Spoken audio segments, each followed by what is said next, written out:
Hello and welcome back to another Taunt episode. I'm your host Teddy, and today I'm being joined once again by Hayden! And today we're going to talk about the TMNT the 2003 Season 2 Episode 24, The Big Brawl Part 2. So what do you think about this episode briefly?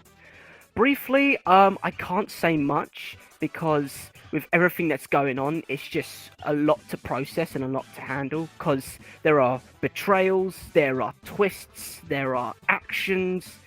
There is a lot going on, but briefly, I like this episode for its mystery, very much the mystery side and the twist at the end, which we'll explain more as we go on. But the twist and the mystery, that's what I like about this one.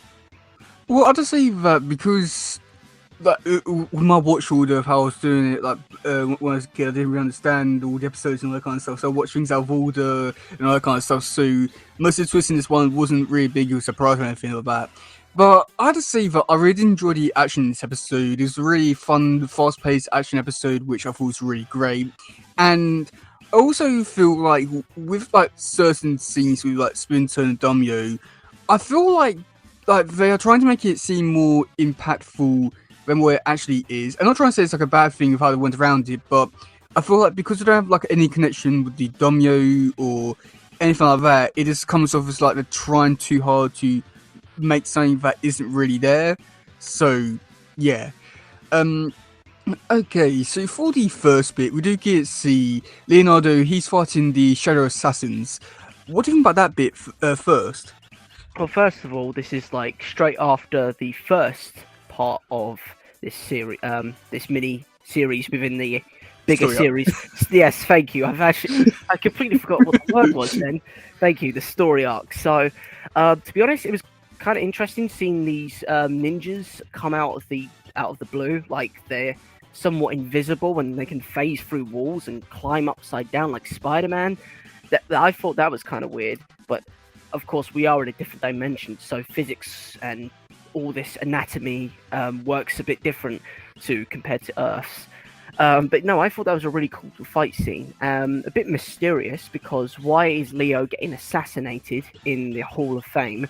And who are these ninjas? They're not the foot ninjas. They're way too powerful to be foot, and they look 10 times more strong than the foot. So it was a very interesting scene because this is all interesting and new stuff. And I know I say this constantly. Every new episode is new to me, but this is like a new area that we're getting into.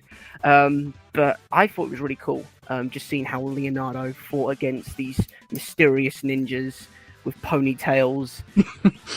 I don't know what to describe them. I don't know whether they're part of their limbs or I don't know. I'm just gonna call them ponytails for now. So, but yeah, no, I thought that was really cool.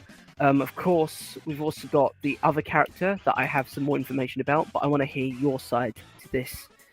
So yeah, I mean, I thought that for this first little bit, before we talk about the Suggy stuff, I thought that this bit was okay. I felt like there was some pacing problems where there was some bits where because where I got to see what Leo what it's all about, and then it'd be a few seconds, and then after that, the ninja will kick him in the shell.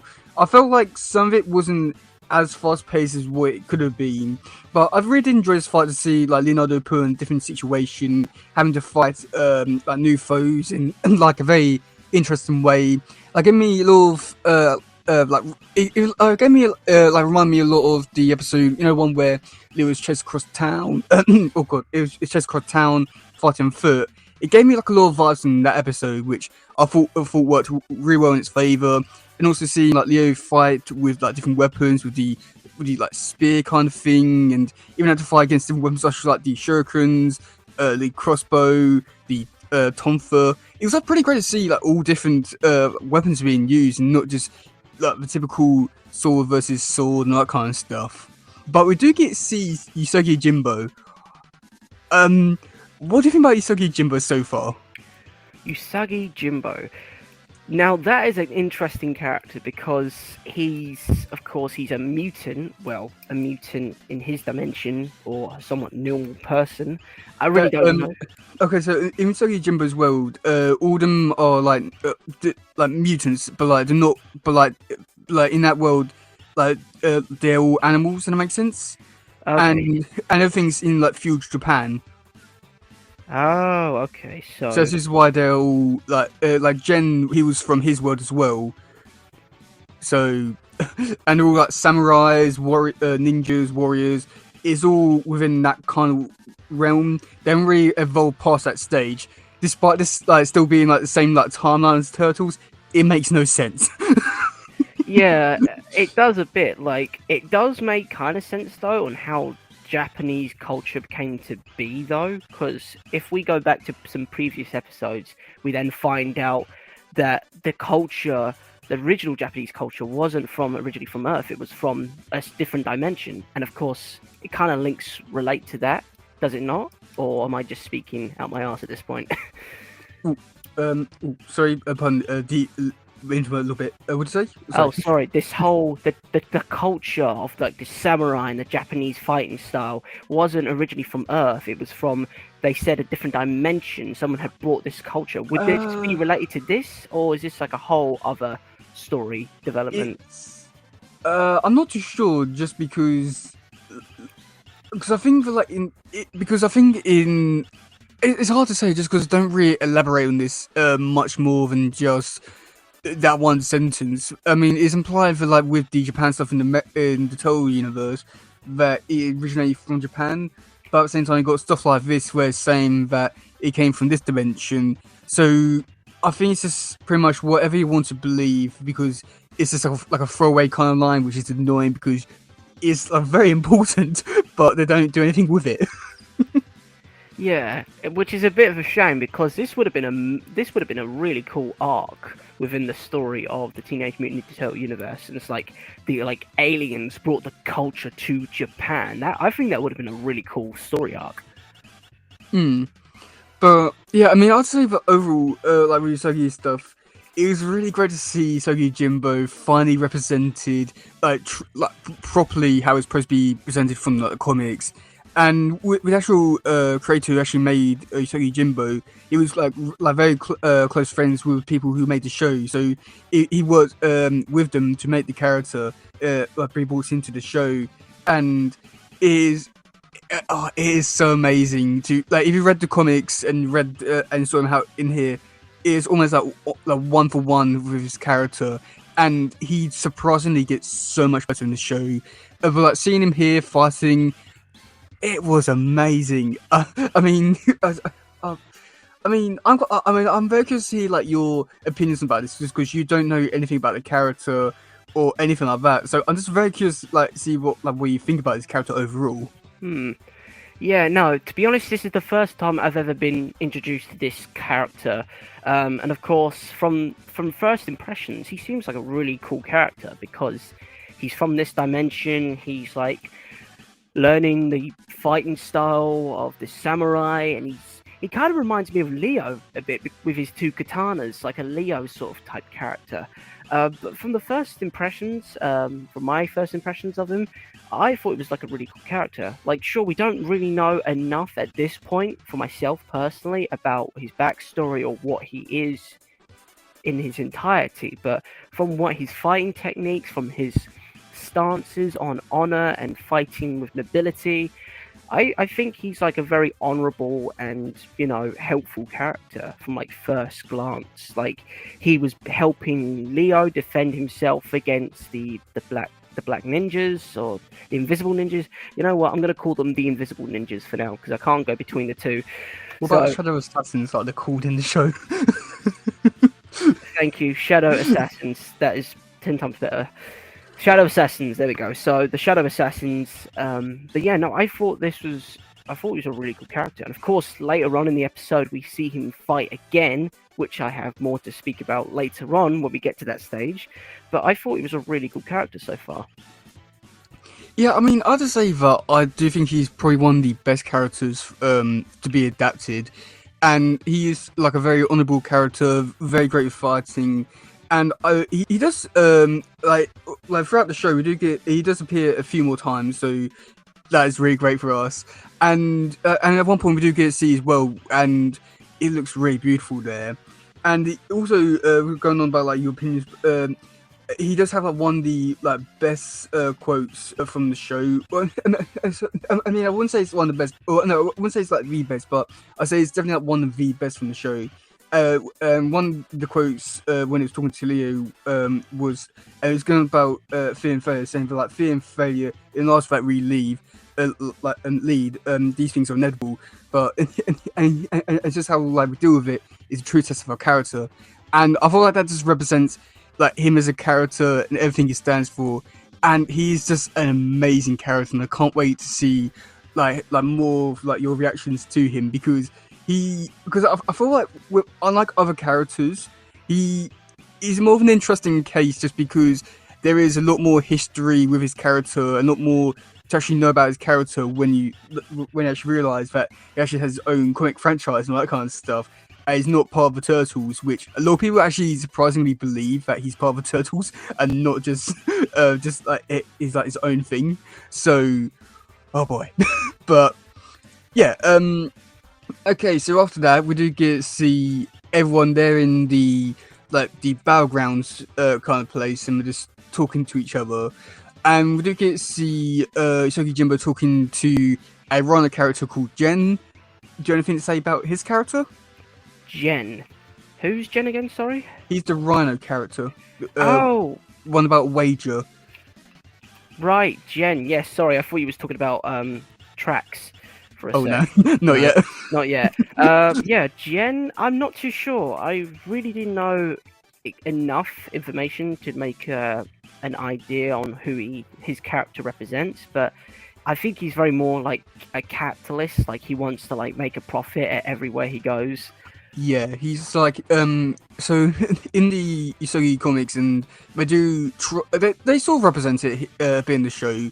He's like he's a bounty hunter and goes around trying to do like everything he can to make money. And surprisingly, like even in the episode, something which I didn't realize until like years later, they make him look blind in the show, but he's actually not. So that's something which I was very surprised at when reading the comics. Oh, I didn't know he was blind. He's not. Oh. He just looks blind. Yeah.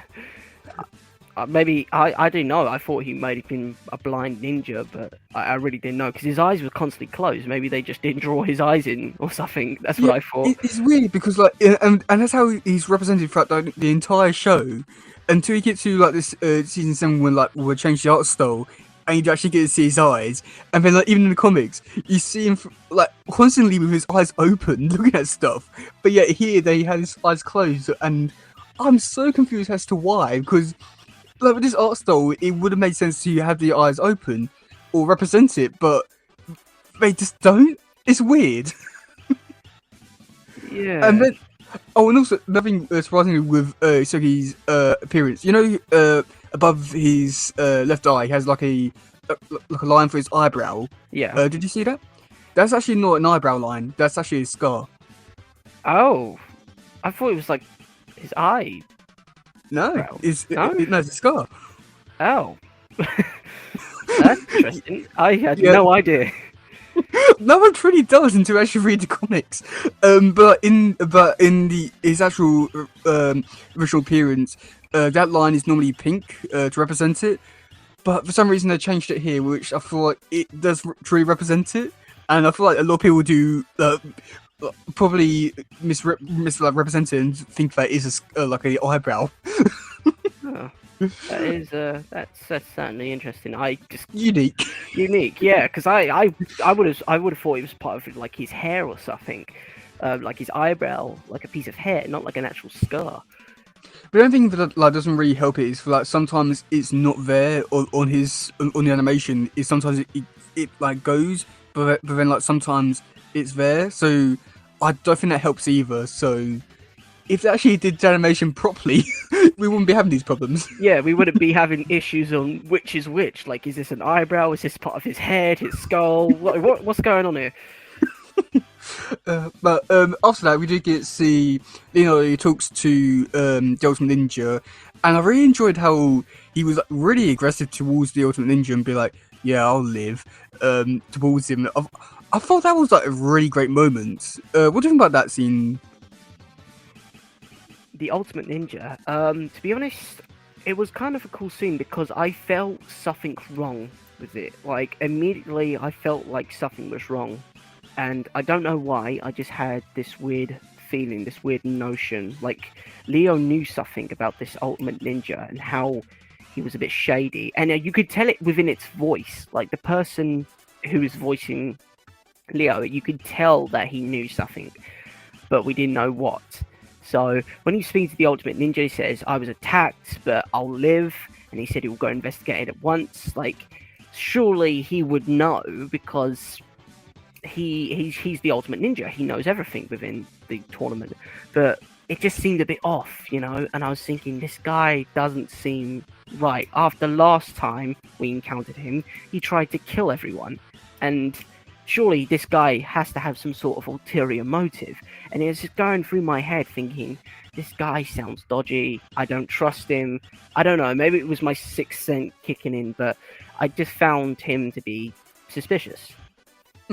Yeah, I mean, I really enjoyed how Leo just like he was talking normally, and then after Ultimate Ninja spoke, he went, "I'll live," in like a very serious tone, and I felt like that was like a really great acting bit there because I feel like most people would have probably just done it as like a normal kind of thing and not put emphasis on the seriousness of it. I really did enjoy that, and I think this goes to show like how like talented these people are, where you can definitely tell there's something like really off. I thought that was really great. But we do come over to the next bit, and it's probably one of the best parts about the episode. We get to see a lot of fighting happen, a lot of people fighting different people who got. Oh god, you saw him fighting a red monster, Raph fighting a guy that has a Casey mask, fighting with using circles or discs. Yeah, where do we begin? Okay, just say what you want to say about this fight bit. It's very chaotic. Yeah, to be honest, I don't know where to start. Like, there's so much going on. There's like so much fights going on, all these different characters. To be honest, it was really hard to try and figure out like how to describe these characters because they're very alien, very foreign, and it's something that most people are not used to. But with these characters, they were certainly interesting, and of course, it just shows how vast this multiverse is. Like all these different mutants, these people, different cultures, fighting styles. Like it was so much to try and process in one go. But I thought they were really cool. Like we had this giant blob, we had like the forearms, we had tracks from the Triceraton Empire, which I thought was pretty cool because the last time we saw him was in like a few God, I can't speak. Beginning of the season. Yeah, beginning of the season. Thank you. It feels ages ago at this point. I know. I feel like we've moved on to like. I feel like we're on like another season at this point compared to first few episodes, right? Oh yeah, it feels completely different to the beginning of the season, but like, we're here now. Yeah, it's just madness. Like from outer space to intergalactic warfare and planet annihilation to... And then the city going at war with Donnie using his stick to try and fight a metal robot. But, we don't talk about those things. Like, how are we here at this point? Like, it just seems bonkers. Like, from episode to episode, there's always something mad going on. And you can't sit back and process the last few episodes because you've just been chucked with a new episode with more action and more stuff to process. Like, there's so much. I mean, the crazy part about all of it is that, like, in the next season, it does take up to like another level. That's the crazy part about it, is that, like, this is where I would say is where it's trying to, like, slowly guide you into more crazy aspects of the Turtles.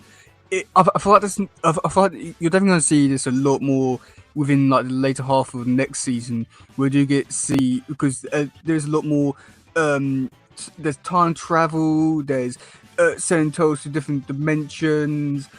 It's crazy and weird, and this is almost like just like slowly push you into that crazy realm of things. But this is only the start of the craziness, surprisingly. Damn, that is. If you're saying it's got to get more crazier, and this is crazy for me now, I don't know what's going to happen. I feel like the first episode of next season will definitely show you what you're in for. Because and there's a teaser at the end of a season finale, which will definitely set things up. Which will be like, oh shit, that's happening. And that will like lead you perfectly into next season. And be like, oh my god, what happened in this story arc is nothing compared to what's happening in this one. It's almost like that. I think the best way to describe it is almost like going from like Guardians of the Galaxy to then going to like Endgame with all like the like time travel, aliens, different timelines. It's like going from like that. Yeah, no. I think that's the best way to describe it. Yeah, even that just seems crazy to me, but I understand how crazy it's gonna get. Like, I don't think you do. I think that's the worst part about it. Is like I don't think you truly understand like where things will be going with all the craziness, and you think you do. I don't think you're ready for this.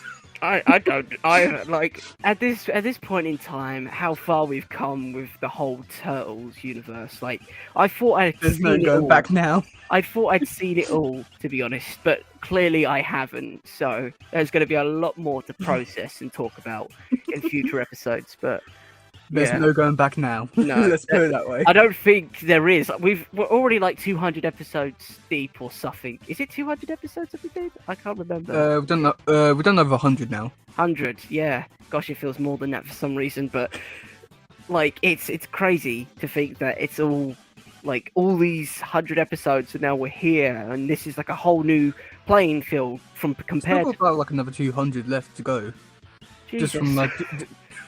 That's just from like, and that's only just from 2003 and 2012.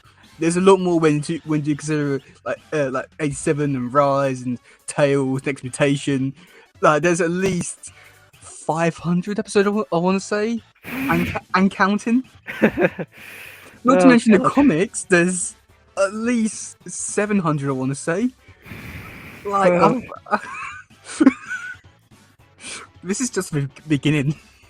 This is your life now, Hayden. Accept it. Yep. Yep. I can't escape from this now. But yeah, okay. Getting back to it. Back to the episode. We did get to see Donnie. He gets taken out by this weird grasshopper kind of character with a stick. Yeah. What do you think about that bit there? To be honest, I was a bit disappointed in Donnie. Like, he got beaten by this creature. I would have liked to see him go forth and maybe fight against his own brothers, but unfortunately he gets eliminated from the game. But yeah, no, I wasn't expecting Donnie to be eliminated at all. And of course, when Donnie got eliminated by this creature, it looked like he had a bigger stick, but it's like Mikey's nunchucks, but like 3 of them combined. Like, there's it's like an actual like real weapon in real world. I can't remember what the name is, but it's not. I don't think it's actually a really good weapon, really, because you have to like use it as almost like a nunchucker. But at that point, why don't you just use a nunchucker? Yeah. So wait, you say this is a real weapon, like in our world? Yeah. Damn. I was going to say, it's like a weird nunchuck sort of thing. Yeah, it's not an easy weapon to use, but I think it's probably one of the worst ones, just because you have to use it. I think the best way to describe it is for like you can only use because you have to spin it like a normal like staff, but you have to somewhat use it as like a nunchuck in a way. But because of how it is it's a very complicated one to properly get the hang of. It's a very weird one, very stupid, I want to say. But yeah, I'd say that this bit. I mean, I feel like with Donnie, it is something which I would like to see him go a lot further, just because of how he is. Like, he's a ninja, he's quite smart, and they never really bring this up ever again that he was eliminated, which I'm quite surprised at. But I also think it's like, because I don't know how to really feel about it, just because I feel like it is good to show that like he's not as like skilled as all the other turtles. Because I feel like this is a really good, a good comparison is, the episode from 2012 where Donnie was fighting Dr. Victor Falco with monkey brains, and he had to think without had to fight without thinking, and like all the other turtles could do it, but he couldn't. I think this goes to show that like like even though he's not the most skilled or the most talented when it comes to fighting, I think it just goes to show that like with his character, he's able to do a lot more in other aspects. It's just with him, he's not as talented as the others. But I feel like at the same time, I feel like he should have gone a little bit further because he's still a ninja, and Mark Spencer was able to like win it all like those years ago. So it feels like like mad disrespect. Absolutely, a bit disappointed in you, Donnie. Like we really did think Donnie would make it because after everything else he's been through, he survived the worst, and somehow he couldn't survive this, which is a bit disappointing. But after that, we do get to go on to the next battle, and it's one where we can actually talk about some certain battles. So I thought we should probably go over them pretty quickly. I want to say, so Raph versus Traximus. What do you think about that one? Now that was a good game. That was a good match to watch because they complement each other. Because Traximus and Raphael have the same sort of character. Like, they're both angry all the time. They both want blood and just like anger. They want to like fight because that's who they are. This is their character. Traximus is a gladiator, and Raphael, well, we all know he's Raphael. He wants to fight. He's like rage, anger, and those characters, seeing them fight together, I think that was pretty cool because when we last saw Traximus go up against the Turtles, we didn't really get to see like a one-on-one, but I'm really glad that Raphael and Traximus had a one-on-one because we saw both characters just have it out. Like, they were going for it. They wanted to kill each other, basically. And it was pretty fun to watch because it was just two characters with anger issues just going for it. Like, it was like, how could I describe it?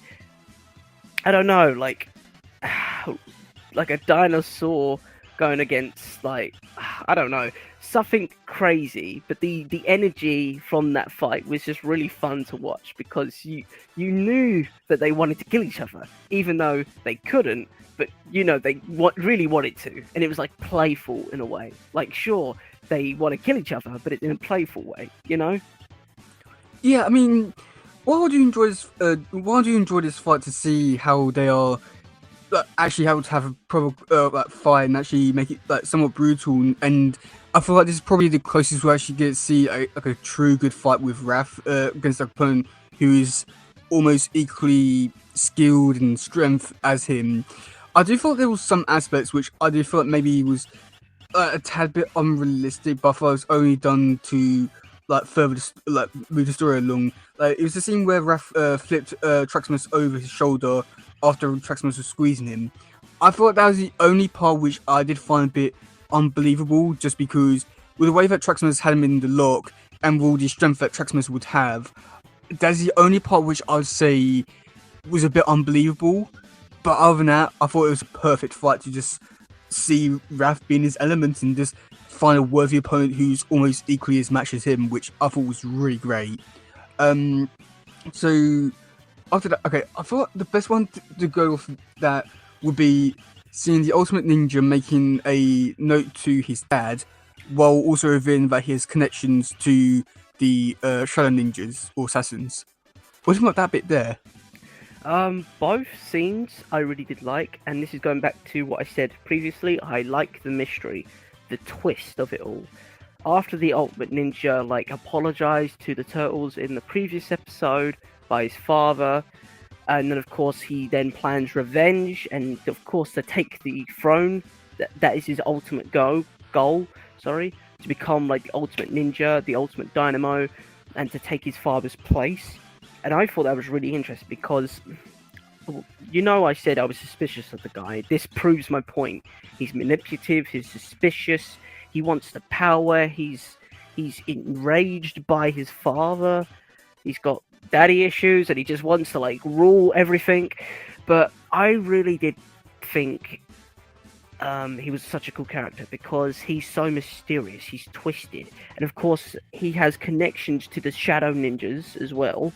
Which also proves my point. Like, he was the one originally that wanted Leo dead, after he lost his fight on Earth on the bridge, and he wants revenge. His bloodlust, his anger, and of course with his counselor as well. Speaking to his counselor, I think I have a pretty good idea on who it might be.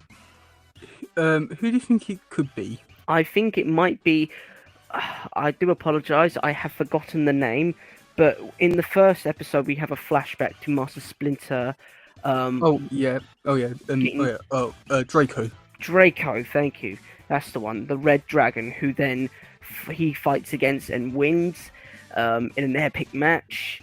And of course, then Draco then corners him in the market after the game, and then fights him and almost kills him basically. But lucky enough, a ally came in and helped him out, and he survived. And I think it might be Draco abiding his counsel onto the Ultimate Ninja. Do you want me to tell you? Yeah, go on. Yeah. Yes, I knew it. Okay. So before we go any further, what do you think is going to be happening with the Ultimate Ninja and Draco going forward?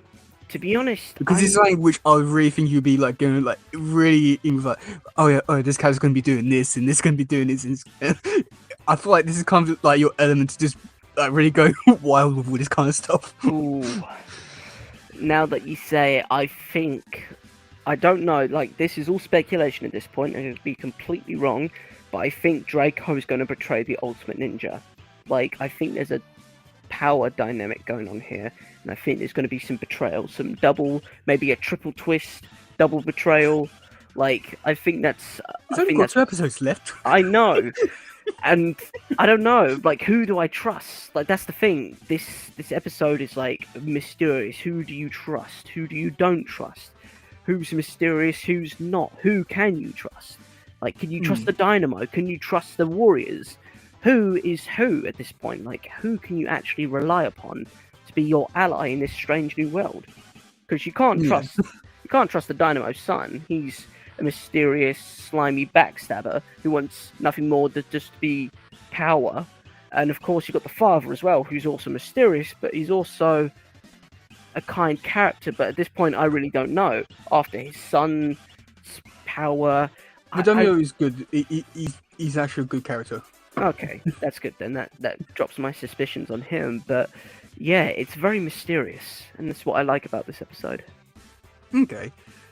Okay, so for the next one, we do get see Splinter. He gives up his opportunity to fight Mikey to go talk to Dumyo, so that Mikey can go further in the battle.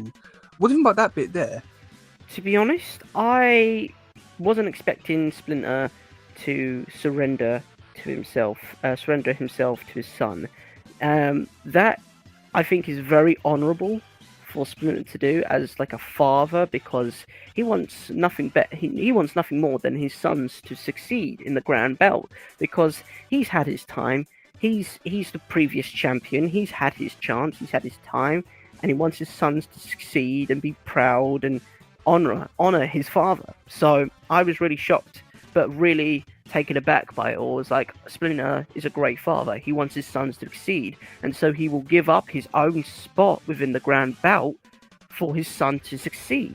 And I thought that was really wholesome. I thought that was really, really nice of Splinter, and kindness as well. Like, he's such a cool father. Even though he trains the turtles to absolute failure, he puts them through this rigorous training to become the best of the best.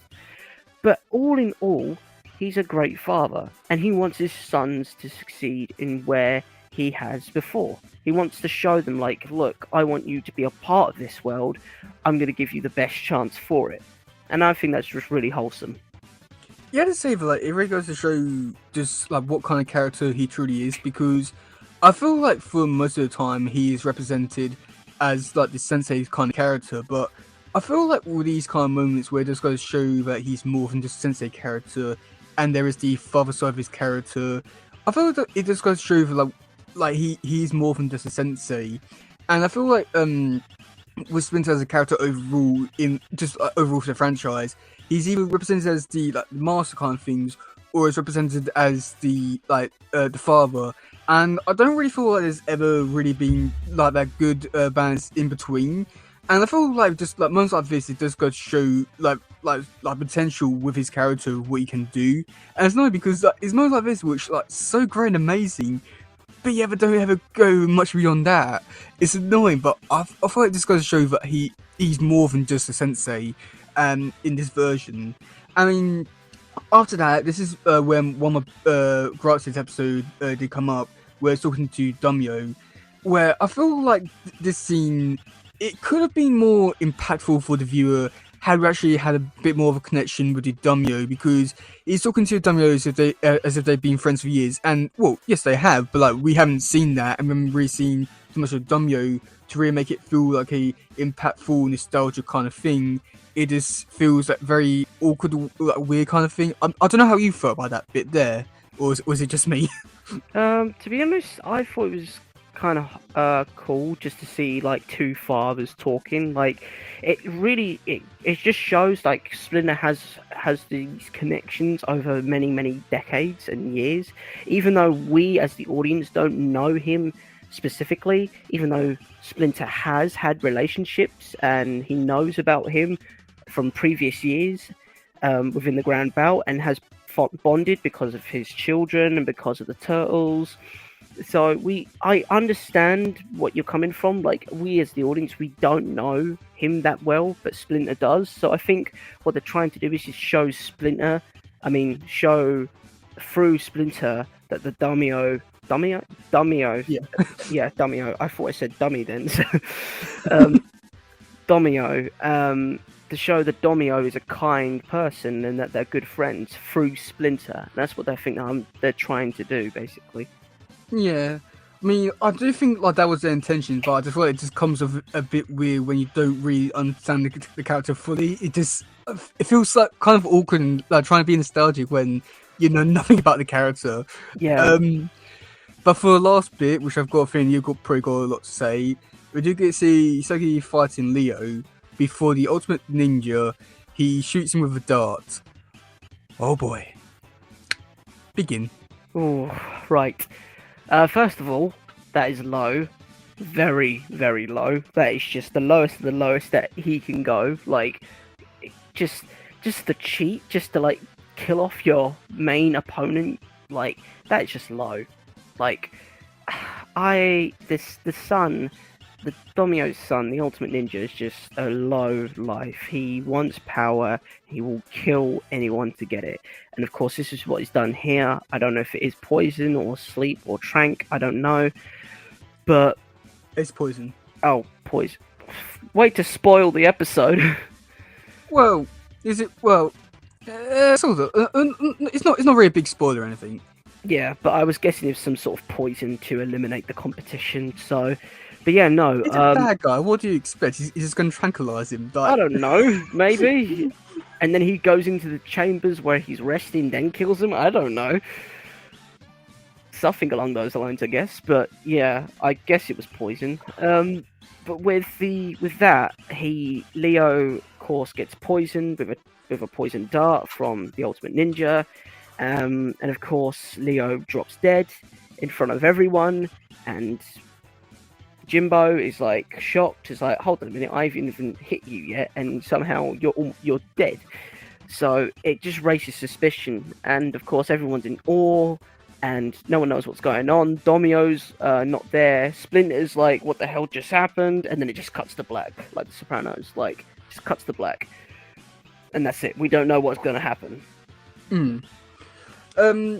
Yeah, so I mean, I thought, I feel like with this bit, it's a bit hard to really talk about too much, just because not really too much really happened. It's cool to see Leo fighting Usagi, but yeah, but yeah. So, what do you think about this episode overall? Overall, I think it was pretty cool. I really like the mystery of it all, and the twist, like very much the twist and the mystery. But I wouldn't say this is like my favorite one, because this is like part 2 of 4, so the whole arc in general hasn't been fully completed. So I don't know I don't know if I can make an assumption on whether this is like my like top 10 or not, because there's so much more to go into in this arc. But overall, I did think this was a kind of cool episode, but it just sets the stage for the future ones. Yeah, I mean, I really do enjoy this episode with the action and like knowing that like and do get to see in episodes going forward, we do get to see a lot more of this. It does get me excited to see where we could be taking this, and I really did enjoy the action, and I know that there's going to be a lot more of this kind of stuff. It is amazing, and I do like how there's a lot of stories and a lot of stuff more than just it's just this, which I think is really great. But I think it's hard to really like say like this episode bad or good because I feel like you're more or less ranking it on the actual on actual other parts like of the actual story arc overall. But it was decent for the story arc. I feel like I have a lot more to say in the following episodes. Do you want to hear some trivia about this episode? Let's hear it. Okay, so after Leo blocks Arrow, he has his sword restored he restores his katanas, but later they disappear again. Okay. During Leonardo and Usagi battle with the assassins, Leo defends himself with from one of the assassins' swords by blocking it with a helmet, which he notices looks like Shredder helmet, which he then throws aside in disgust. That's stating the obvious. This isn't really trivia, is it? No. Donatello is the first ninja turtle to get eliminated from Battle Next tournament, much to his disappointment. No shit, Sherlock. This isn't trivia. This is boring. Yeah, I mean, yeah, that's all the trivia. Okay, so for the cast, major characters: Donatello voiced by Sam Riegel, Leonardo voiced by Michael St. Nicholas, Michelangelo voiced by Wayne Grayson, Raphael voiced by Frank Frankson, also known as Greg Abbey, Spencer voiced by Darren Dunstan.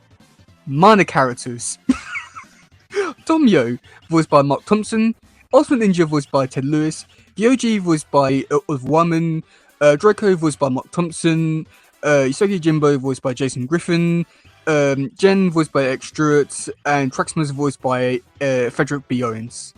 How are some of those characters in the minor section? Some of those are major characters for this episode. I don't get it anymore. Like, those are the main characters. Someone really needs to sort out this IMDb page or wherever this is, because it's getting annoying now. Yeah, they are. They're really lacking. Yeah, it's getting annoying. Change it. But yeah, okay. So what do you think's going to happen in the next episode? Next episode, I think. Well, this is only speculation at this point, but I think the Grand Belt's going to take a pause. They're going to figure out why Leo has been poisoned and how this has happened, and maybe there's going to be like a rematch or something. And then, of course, I think that Domio is going to get surrounded by the Shadow Ninja, and then, of course, I think the Ultimate